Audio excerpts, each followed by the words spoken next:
Hey guys, welcome to Y&R Daily Update YouTube channel. Today's topics: could Y&R's Phyllis sabotage Summer's Marchetti success? Her relationship with Kane could cause even bigger problems for her daughter. The Young and the Restless has been teasing Summer's rumored return. She could end up in Genoa City after discovering that Marchetti had gone under. Phyllis has been entangled with Kane both professionally and romantically, which could ruin everything that her daughter worked so hard to build. Key takeaways: and Daniel learned about the Jabo shutdown at the Abbott Communications launch party. Daniel wondered what this meant for Marchetti. He left Summer a voicemail, teasing a possible return in 2026. Phyllis has been involved with Kane, which could further disrupt her daughter's success and their close-knit relationship. What happened to Summer Newman?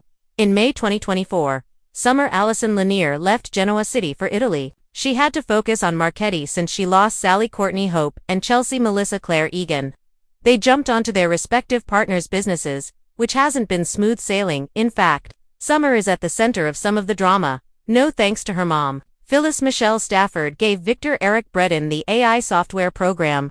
So, this gives him free rein to attack anyone. But Victor proved that he doesn't need AI to take down Jack. He can just easily expose his weakness by having his son, Adam Mark Grossman, release a hit piece about Jabo shutting down. The news came out at the Abbott Communications launch party. Daniel Michael Graziade wondered what this meant for Summer. He immediately called his sister and asked her to contact him at her earliest convenience. Daniel was shocked since Jabo was the strongest company in Genoa City. He doesn't understand how this could happen. That's when he wondered whether his own mother knew. Will Phyllis sabotage her own daughter?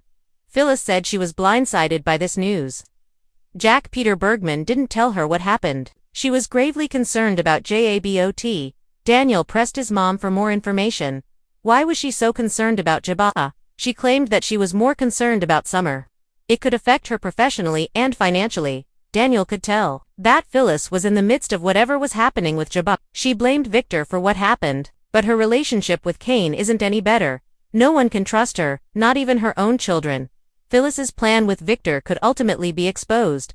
After all, she should know better than to trust Victor's intentions. Victor could expose her dirty little secret.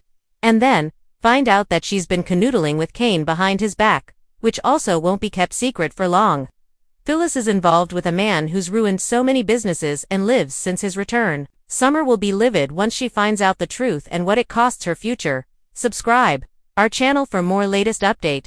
In Genoa City, ambition is rarely clean, and success is almost never allowed to stand without consequence. As Mark continues to rise under Summer Newman's leadership, one unsettling question is beginning to ripple through the Young and the Restless. Could Phyllis, Summer's fiercely loyal mother, relentless survivor, and notorious wildcard, be the very person who undermines her daughter's greatest professional triumph? It's not a question born of malice, but of history. And when it comes to Phyllis, history has a way of repeating itself, especially when control and love become tangled. Summer Newman's hard-won victory. Marchetti isn't just another fashion house in Genoa City's revolving door of business ventures. For Summer, it represents legitimacy. It's proof that she's more than a Newman heiress or Jack Abbott's protégé. Marchetti is the culmination of years spent fighting to be taken seriously as a professional, a leader, and an independent woman. Summer didn't inherit this success. She built it, navigated it, and defended it against skeptics who assumed her last name did the heavy lifting. Her vision, discipline, and refusal to play small allowed Marchetti to thrive. That's precisely why it matters who stands closest to her now, because proximity is where Phyllis has always done her most damage, often unintentionally. Phyllis Summers, a mother who doesn't know how to step back. Phyllis's love for her children is fierce, consuming, and deeply complicated.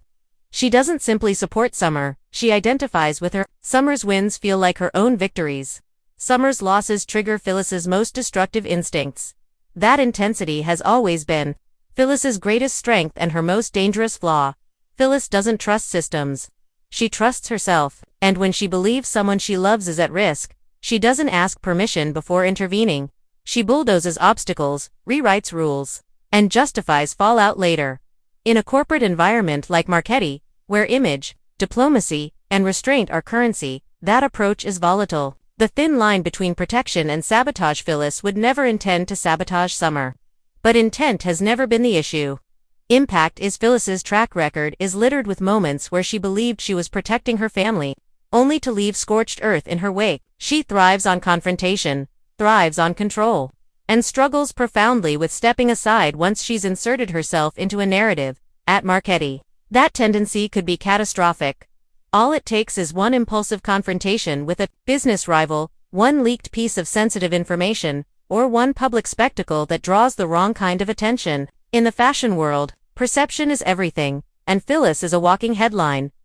Summer's leadership style versus Phyllis's survival mode. Summer leads with calculation and long-term vision. She understands optics, alliances, and timing. Phyllis operates in survival mode, reactive, emotional, and unapologetically aggressive. That mismatch creates friction.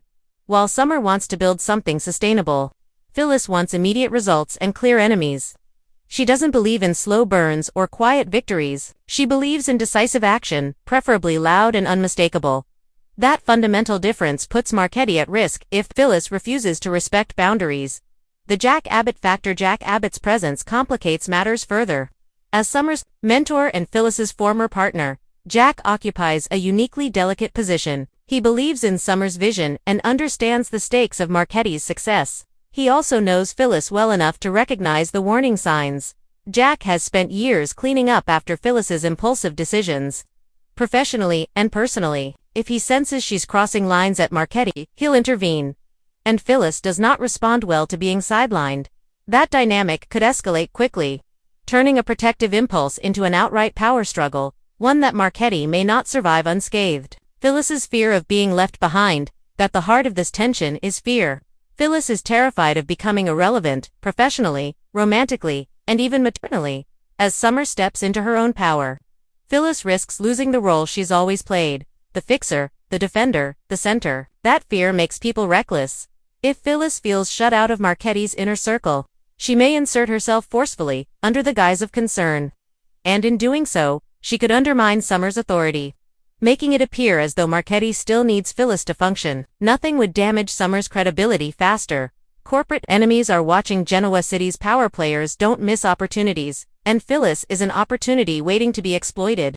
Rivals could provoke her deliberately, baiting her into confrontations that reflect poorly on Marchetti. They know her triggers, they know her history, and they know that once Phyllis feels threatened, she's unpredictable.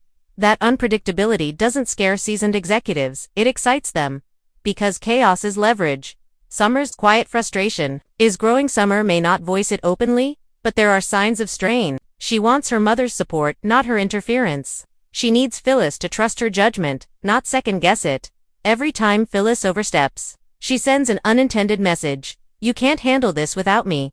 That message cuts deeper than any business loss. If Summer begins to feel undermined in her own company, the emotional fallout could eclipse any financial damage. A mother-daughter collision course. This storyline isn't really about Marchetti. It's about control, identity, and the painful process of separation between mother and daughter. Phyllis must learn that loving Summer doesn't mean steering her life. It means letting her succeed or fail, on her own terms. And Summer must decide whether she's willing to draw a hard boundary, even if it costs her peace with her mother. Neither choice comes without pain. Could Phyllis actually pull back? Phyllis is capable of growth, but only when confronted with undeniable consequences. If she realizes that her actions are genuinely jeopardizing Summer's future, she may finally step back. But it will take more than a warning. It will take loss. Because Phyllis doesn't change to avoid damage. She changes after damage has already been done.